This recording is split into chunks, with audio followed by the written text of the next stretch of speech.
एक तांत्रिक ऐसा था जिसे भारत के प्रधानमंत्री से मिलने के लिए किसी अपॉइंटमेंट की जरूरत नहीं थी, जिसने ब्रिटेन की आयरन लेडी मार्गरेट थैचर को अपना शिष्य बना लिया था।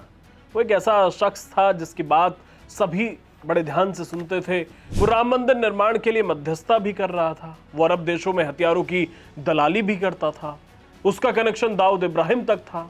उस पर देश के पूर्व प्रधानमंत्री राजीव गांधी की हत्या में शामिल होने का भी आरोप था, लेकिन फिर भी कांग्रेस के नेताओं का वो खास था। देश की सत्ता उसकी मुट्ठी में बंद एक खिलौना थी। नमस्कार, मैं हूं हर्ष और आप देख रहे हैं डिटेल न्यूज इंडिया।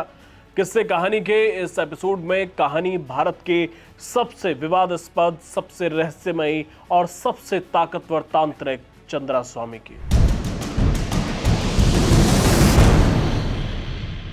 ये कहानी शुरू होती है राजस्थान के बहरोड से, जहां चंद्रास्वामी का परिवार रहता था। मूल रूप से गुजराती, लेकिन उनके जन्म से पहले ही परिवार राजस्थान आ बसा था। पिता धर्मचंद जैन, जिनका काम था सूद पर पैसे देना। पिता तिजोरियां भरने में जुटे थे, लेकिन चंद्रास्वामी का मन कहीं और ही था। जब वो महज 16-17 साल का था, तब परिवार हैदराबाद शिफ्ट हो गया। वहां चंद्रास्वामी ने स्कूली शिक्षा को तिलांजलि दे दी और कदम रखा तंत्र मंत्र की दुनिया में। काली और सफेद रंग के बालों वाली लंबी लटकती दाढ़ी के बीच से झांकता हुआ बड़ी लाल आंखों वाला चंद्रास्वामी का चेहरा जो किसी को भी सम्मोहित कर सकता था। चंद्रास्वामी ने तमाम साम दाम दंड भेद के बलबूते अच्छे पढ़े लिखे उच्च पदों पर आसीन लोगों की लगाम को हमेशा अपने हाथ में लेकर मन के मुताबिक चलाया। चंद्रास्वामी को लेकर एक किताब है, gurus stories of India's leading बाबाज। उसकी लेखिका है भवदीप कांग। तो जो भवदीप कांग है, उन्हें मोहन गुरुस्वामी ने बताया था कि हम चंद्रास्वामी को हैदराबाद के सिटी कॉलेज के बाहर आवारागर्दी करते देखा करते थे। उन्होंने ये भी कहा कि चंद्रास्वामी नागार्जुन सागर डैम प्रोजेक्ट में स्क्रैप डीलर का काम भी करने लगा था। फिर किसी धांधली में फंसे और थोड़े ही साल में राज्य के मुख्यमंत्री पीवी नरसिम्हा राव के साथ स्वामी के तौर पर नजर आने लगे। पीवी नरसिम्हा राव 1971 से 1973 के बीच आंध्र प्रदेश के मुख्यमंत्री हुआ करते थे और उसी दौरान पीवी नरसिम्हा राव की मुलाकात हुई चंद्रास्वामी से। धीरे धीरे चंद्रास्वामी का रिश्ता और नेताओं से भी जुड़ता गया। इंदिरा गांधी ने उन्हें दिल्ली में आश्रम बनाने के लिए जमीन मुहैया कराई थी। विदेशी नेताओं पर चंद्रास्वामी कैसे अपनी धाक जमाते थे, इसको लेकर पूर्व विदेश मंत्री नटवर सिंह अपनी किताब walking with lions tales from a diplomatic past में एक किस्सा बताते हैं। 1975 का साल था। नटवर सिंह ब्रिटेन में भारतीय उप उच्चायुक्त के पद पर काम करते थे। इंदिरा के करीबी और पूर्व राज्यसभा सांसद यशपाल कपूर ने चंद्रास्वामी से कहा था कि लंदन जाओ तो नटवर से मिलकर आना। चंद्रास्वामी इंडिया हाउस में नटवर सिंह से मिलने पहुंचे और बातों ही बातों में उन्होंने मार्गरेट थैचर से मिलने की इच्छा जताई। थैचर तब कंजर्वेटिव पार्टी की पहली महिला अध्यक्ष बनी थी। चंद्रास्वामी की यह बात सुनकर नटवर सिंह को कुछ आश्चर्य हुआ, फिर भी उन्होंने थैचर तक ये बात पहुंचाई। थैचर को भी ये बात अजीब लगी, लेकिन थैचर इंदिरा गांधी से बहुत प्रभावित थी, इसलिए उन्होंने 10 मिनट की मीटिंग का टाइम दे दिया। अब चंद्रास्वामी जब थैचर से मिलने पहुंचे तो उनके सिर पर एक बड़ा सा तिलक, गले में रुद्राक्ष की ढेर सारी मालाएं और हाथ में लाठी थी। दिलचस्प बात यह थी कि चंद्रास्वामी को अंग्रेजी बोलने तक नहीं आती थी, इसलिए नटवर सिंह उस रोज ट्रांसलेटर के रोल में थे। बात शुरू होते ही चंद्रास्वामी ने 2 कागज मंगाए। एक पर उन्होंने ऊपर से नीचे और दाएं से बाएं तक लाइनें खींच दी। दूसरे कागज के 5 छोटे छोटे टुकड़े कर थैचर को थमा दिए। इसके बाद चंद्रास्वामी ने थैचर से कहा कि वो अपने भविष्य को लेकर जो सवाल पूछना चाहती हैं, उन्हें कागज के टुकड़ों पर लिखकर दूसरे कागज में बने खांचों पर रख दो। थैचर ने ऐसा ही किया। चंद्रास्वामी ध्यान की मुद्रा में बैठ गए और थैचर से कागज पर लिखा कोई एक सवाल मन में पढ़ने को कहा। जैसे ही थैचर ने मन में सवाल पढ़ा, चंद्रास्वामी ने वही सवाल ज्यों का त्यों दोहरा दिया। यानी कि थैचर मन में सवाल पढ़ रही हैं, यहां उसका उच्चारण कर रहे थे चंद्रास्वामी।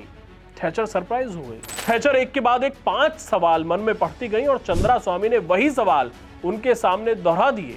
थैचर इंदिरा की वजह से चंद्रास्वामी से मिलने को तैयार तो हुई थी, लेकिन तांत्रिक विद्या का चमत्कार देख वो दिलचस्पी लेने लगी। नटवर ये सारी गतिविधियां देखकर घबरा रहे थे, लेकिन थैचर हर चीज को मूक सहमति देती नजर आ रही थी। थैचर सवाल पूछ रही थी और चंद्रास्वामी जवाब दे रहे थे। अचानक चंद्रास्वामी ने कहा कि अब सूर्य अस्त हो गया है और अब वो सवालों के और जवाब नहीं दे सकते। इसके बाद जो हुआ, नटवर सिंह हैरान हो गए। मार्गरेट थैचर ने पूछा कि वो चंद्रास्वामी से अगली बार कब मिल सकती हैं। सोचिए, जिसे 10 मिनट का टाइम इसलिए मिला था क्योंकि वो इंदिरा गांधी से प्रभावित थी, अब वही महिला जो आयरन लेडी कहलाई जाती है वो पूछ रही है कि दोबारा कब मिलेंगे। इस पर चंद्रास्वामी ने शांत स्वर में नटवर सिंह से कहा कि बोल दो मंगलवार की दोपहर 2:30 बजे नटवर सिंह के घर पर। इतना सुनना था कि नटवर सिंह बौखला उठे। उन्होंने थैचर को इसकी अंग्रेजी बताने के बजाय उल्टा चंद्रास्वामी से कहा कि ये भारत नहीं है, किसी देश के विपक्षी नेता की सुविधा जाने बिना उससे ऐसी बातें नहीं कही जा सकती। चंद्रास्वामी ने शांत लहजे में नटवर सिंह से कहा कि आप बस अनुवाद कर दीजिए, फिर देखिए। जवाब में थैचर ने जो कहा, नटवर सिंह चौंक उठे। थैचर चंद्रास्वामी से नटवर सिंह के घर पर मिलने को तैयार हो गई थी। उन्होंने नटवर से उनके घर का पता भी ले लिया। इसके बाद चंद्रास्वामी ने थैचर को एक ताबीज दिया। नटवर सिंह लिखते हैं कि तय दिन और तय वक्त पर मार्गरेट थैचर, जो आयरन लेडी थी वहां की, नटवर के घर पहुंची और हैरानी की बात यह है कि उन्होंने वही ताबीज पहना था जो चंद्रास्वामी ने थैचर को दिया था। उस रोज थैचर ने अपने मन की इच्छा चंद्रास्वामी के सामने दोहराई और पूछा कि मैं प्रधानमंत्री कब बनूंगी। चंद्रास्वामी ने जवाब दिया कि अगले 3 या 4 साल में। इसके बाद चंद्रास्वामी ने एक और भविष्यवाणी की। उन्होंने कहा कि थैचर 9, 11 या 13 साल के लिए पीएम बनेंगी और आश्चर्यजनक रूप से ये बात सच भी साबित हुई।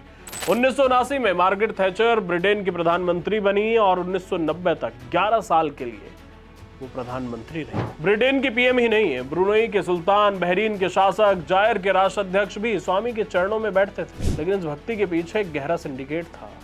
इसमें सबसे बड़ा नाम था अदनान खशोगी, दुनिया के सबसे बड़े हथियार कारोबारियों में से एक। राम बहादुर राय बताते हैं कि खशोगी को भारत लाने वाले चंद्रास्वामी ही थे। हथियारों की खरीद बिक्री में कमीशन खोरी का खेल शुरू हो गया था। भारत की खुफिया एजेंसी रॉ चंद्रास्वामी का इस्तेमाल करती थी ताकि विदेशी नेताओं की गोपनीय जानकारियां मिल सकें।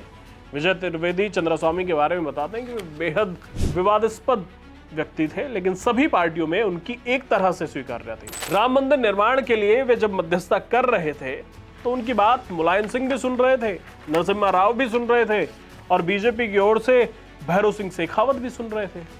राजनीति में ऐसे फिक्सर समय के साथ सामने आते रहते हैं।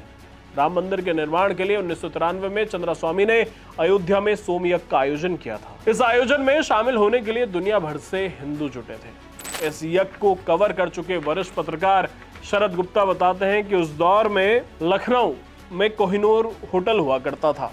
उस होटल का मालिक भी चंद्रास्वामी का शिष्य था। चंद्रास्वामी के कहने पर पूरा होटल ही इन लोगों के लिए बुक था और हर तरफ वोदका पीकर झूमते विदेशी सन्यासी नजर आ रहे थे और सबके सब चंद्रास्वामी के भक्त थे। पामेला बोर्डेस की कहानी 1989 में ही सामने आ चुकी थी कि किस तरह से चंद्रास्वामी की सोहबत में वो पैसे और सेक्स की दुनिया में डूबती चली गई थी। 1982 की मिस इंडिया रही पामेला बोर्डेस ने डेली मेल को दिए इंटरव्यू में बताया था कि अदनान खशोगी और चंद्रास्वामी के लिए वो सेक्सुअल प्रेजेंट के तौर पर काम करती रही। वरिष्ठ पत्रकार राम बहादुर राय के मुताबिक चंद्रास्वामी को ना तंत्र मंत्र आता था, ना ही ज्योतिष का उन्हें कोई ज्ञान था। पीवी नरसिम्हा राव के सलाहकारों में रहे वरिष्ठ पत्रकार वेद प्रताप वैदिक भी कहते हैं कि चंद्रास्वामी व्यवहार कुशल तो बहुत थे, लेकिन उन्हें तंत्र विद्या और ज्योतिष का ना तो ज्ञान था और ना इन विषयों पर उनका कोई अध्ययन। इतिहासकार पैट्रिक फ्रेंच ने इंडिया ए पोर्ट्रेट में चंद्रास्वामी के बारे में लिखा कि